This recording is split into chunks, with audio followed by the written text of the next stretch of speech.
Hey guys, Marco here from Aviero Live CS. Welcome back to the channel. Today we will continue reviewing flight instruments and displays, and this is part 8 of this series. And today we are going to talk about IAN approaches and VSD. Remember, always follow your company's SOPs. These videos are for reference only, and everything we are talking about here is coming from FCON Volume 2. So let's get started. Today we are back at Dubai International Airport and we are going to see how the PFD and the navigation display look during an IAN approach.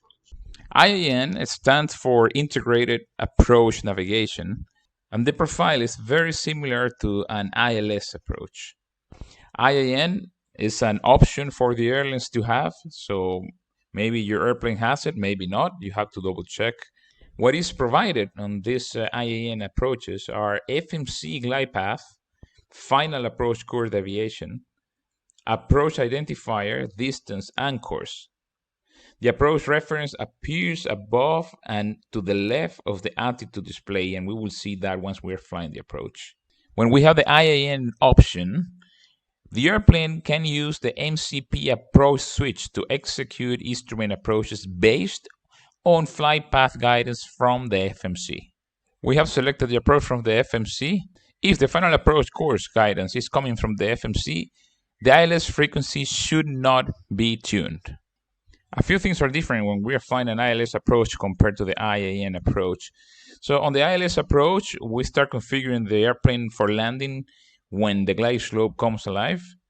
During an IAN approach, this configuration for landing is initiated about 2 miles from the final approach fix. So that's why I have said here 2 miles ring from Delta Bravo 780, which is the final approach fix. And today we will be adding 50 feet to the MDA. So in case if we initiate a misapproach, we will avoid descending below the MDA. So that's just for you to have an idea about the IAN. So now let's go flying and let's see how this IAN approach looks on the PFD and on the ND. We have completed the approach checklist. We were clear to descend to 5,000, which we are maintaining now. The speed is 220, and we are on heading select, receiving vectors for runway 30 right. You can see VREF 30 has been selected, and minima is 560. Remember, we added those 50 feet to the minima, which is 510. So we are now descending to 4,000 feet with flaps 1 and level change selected. And we keep getting vectors for the RMP approach 30 right. We'll turn now right heading 270. And we're maintaining the speed 180. And as you can see, we have selected the approach mode. RMP and AMP is good, so we are good to fly the approach. And if we zoom here, you can see we have final approach course armed, glide path armed, and we have the identifier. Runway 30 right, inbound course, distance, FMC. So on this course, we are clear for the RMP approach, runway 30 right. We are approaching to intercept the inbound course. You can see it is alive now. So you will see this one becoming active, the final approach course. There you go. You will see single channel, final approach course active. So we'll set the final approach course 299. And let me decrease the range here. Remember, we have set this 2 miles ring. Once we approach the glide path, we will put the gear down. Flat 15. As you can see, the glide path is alive, and we are approaching this 2 miles ring. Glide path is now active, and 4,000 is the misapproach altitude. So now we are approaching to this ring. We'll put the gear down. Flat 15. We'll arm the speed brake, and the engine start switches are on continuous. We'll reduce speed to flat 15 speed, and we'll go flat 30. And we set Rev plus 5. We'll complete the landing checklist. Engine start switches are continuous. The speed brake is armed. Landing gear is down. And flaps 30 green lights. So as you can see, we are flying this IAN approach very similar to the ILS.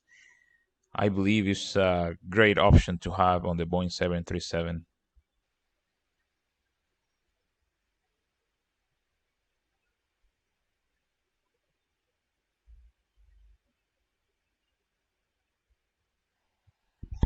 And we are on the ground.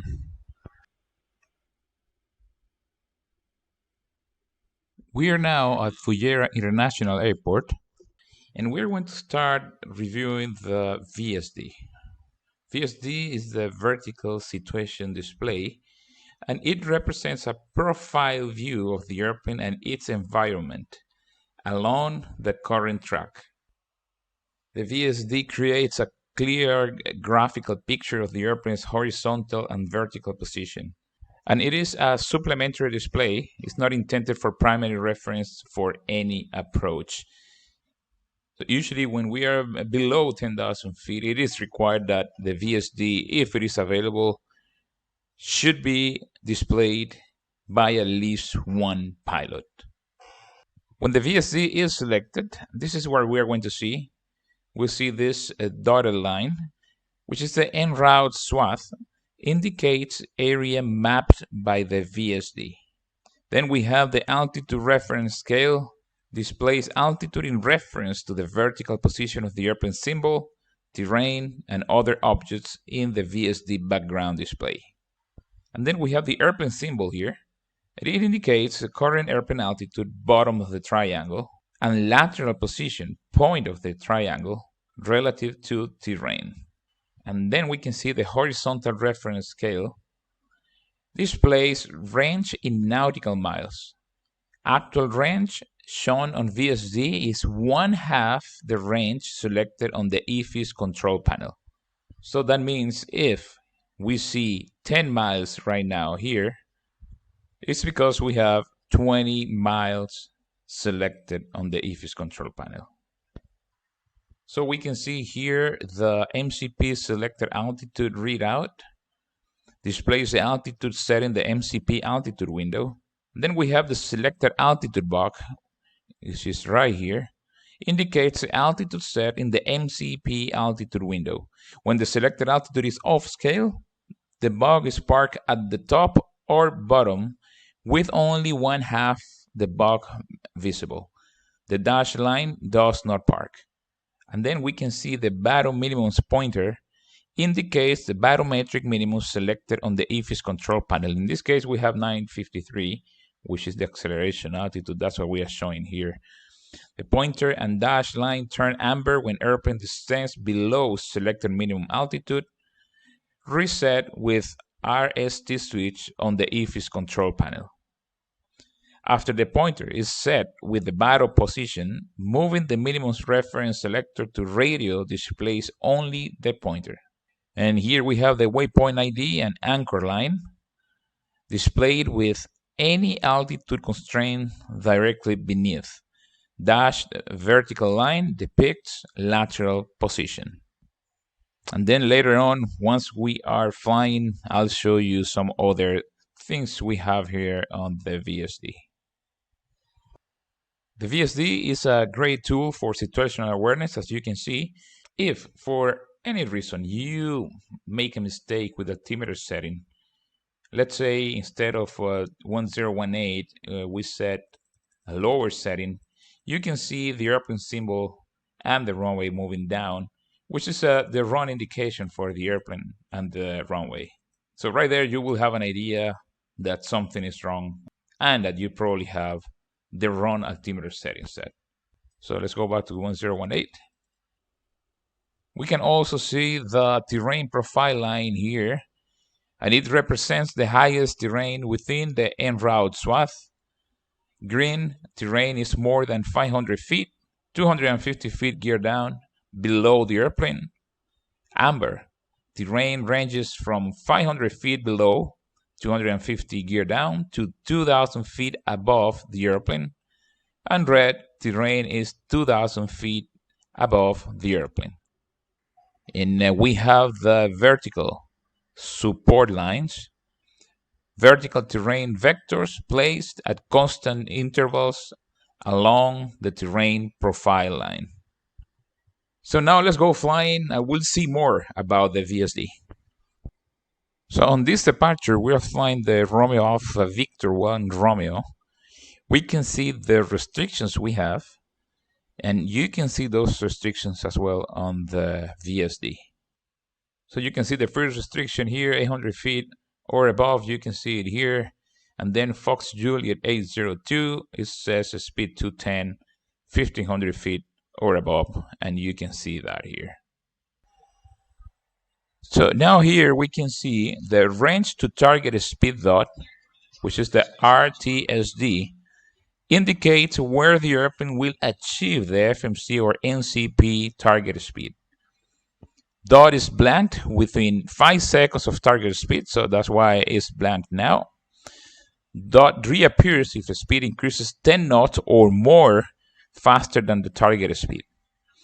Replace with an unfilled dot at vector end if target speed will not be achieved within length of the vertical flight path vector line.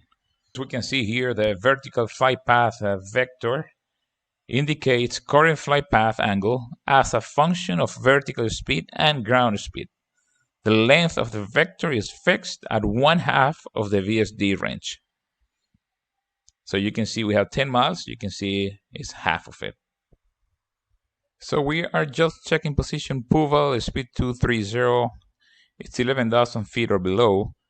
And our next restriction is over position Cupor, 8,000 feet or above. So if we set 8,000, and I want to show you the MCP selected vertical speed, which displays the selected vertical speed as a dashed target angle line when the MCP VS mode is selected. So let's select the VS mode. We have VS, you can see the dashed line.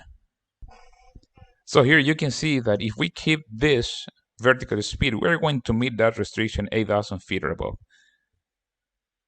So we also have a speed restriction at position Cupor, which is 210. We'll start slowing down to 210.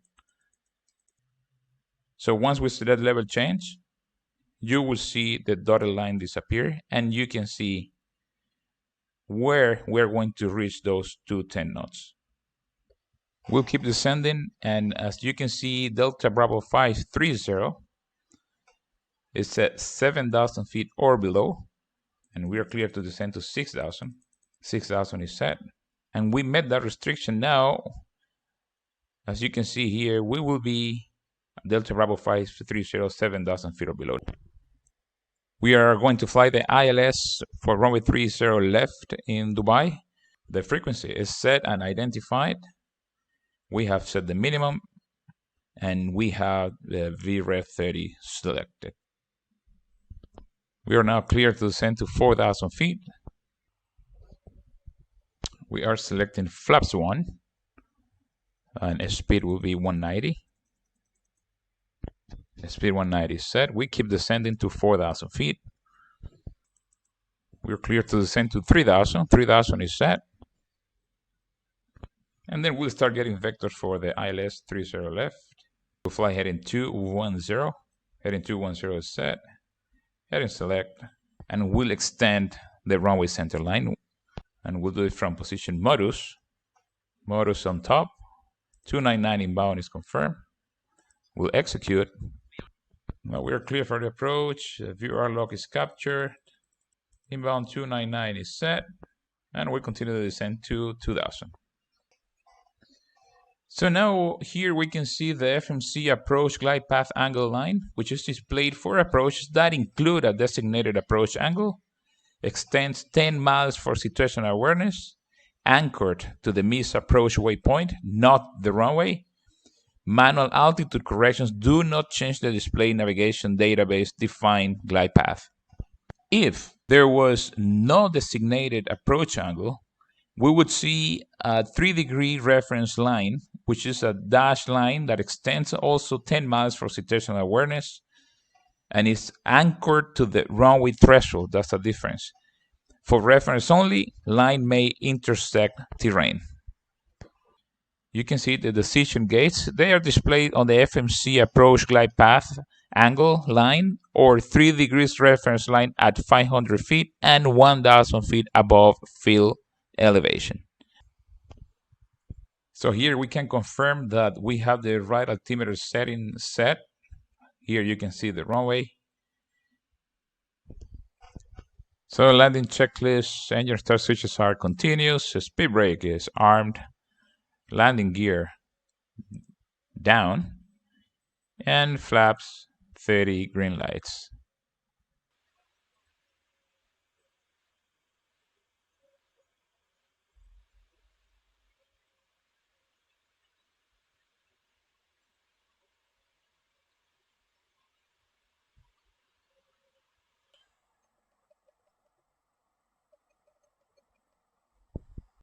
Okay guys, that's the end of the video for today. I hope you liked it. If you did, please give me a thumbs up. If you are not subscribed to the channel yet, please do it now. And don't forget to hit that bell so you will be notified once we upload a new video. Again, if you think these videos could be useful for somebody else, please share them. And that's going to help me a lot to grow the channel. We are almost coming to an end with the flight instruments and displays system. I know it has been a long one. Next week we will talk about weather radar and we will start reviewing some abnormals. Until then guys, please take care and hope to see you soon.